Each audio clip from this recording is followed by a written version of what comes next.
example, nakikipaglaro ng complete the sentence With? with the guest.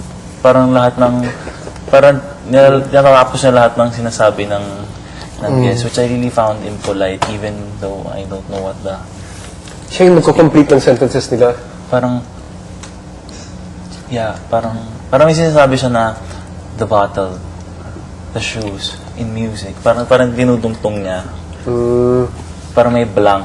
Tapos ito yung, And naririnig rin yan ng guests. I'm so sorry.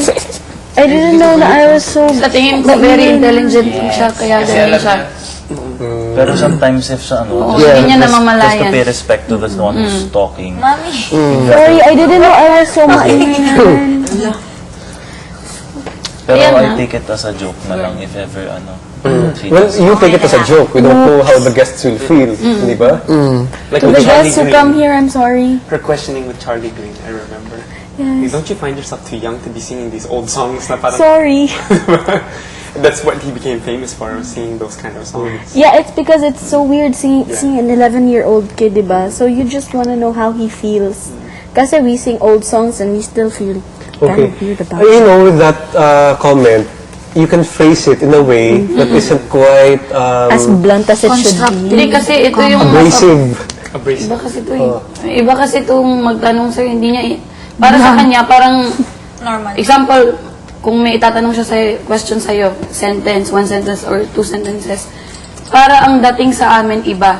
Pero para sa kanya, wala lang. Parang ganun. Yung phrase lang, phrasing ng sentence mo. Yung ganun be. Okay. Yung So nasabi that's ko sa'yo. that's your challenge. How can you make something kahit negative siya or kahit a blunt question or blunt comment, how can you soften it para mas maganda yung dating sa ibang tao? And then the other thing about butting in, siguro you can wait muna. You can have a feel kung ano yung pinag-uusapan nila. And then you can wait whether they interact with you. Kung magtanong sila sa'yo, siguro that's the time you can come in. What do you think? Okay. Can other people still remind you so that you remember? Yeah, It sinks sure. in? Go ahead, have fun. Remind me all the time if you can. Mukhang yung reminder all the time.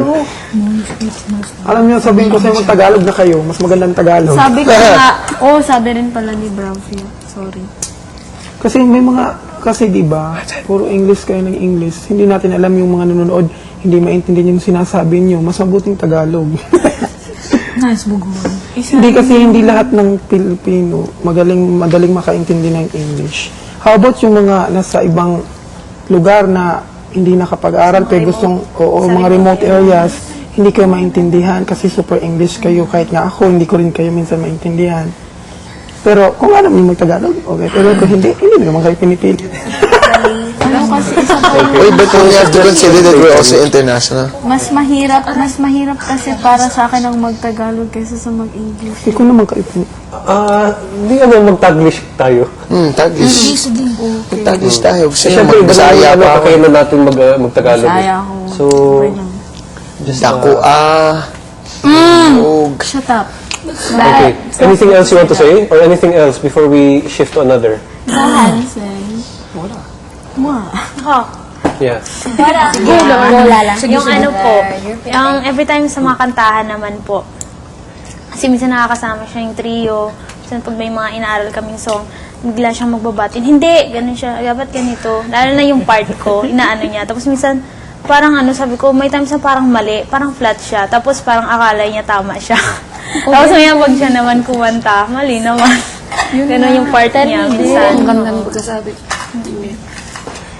Okay, so what is a way na you can tell her in a gentle way? Yun ang practice Minsan, mo. ano na lang, nagpo-focus na lang ako kung ano yung mali ko. Hinahanap, paano ko ba inaano? Wait, that's a good, that's good eh, na meron kang napansin and she could learn from that. Meron siyang pwedeng ma-pick up doon eh. Kaya lang hindi mo nasabi. paano mo masasabi in a way na ma-accept niya? No, it's okay po. You can tell me in a blunt way. Yeah, pero it's fine at all. she needs practice eh. Si Larnie, magaling na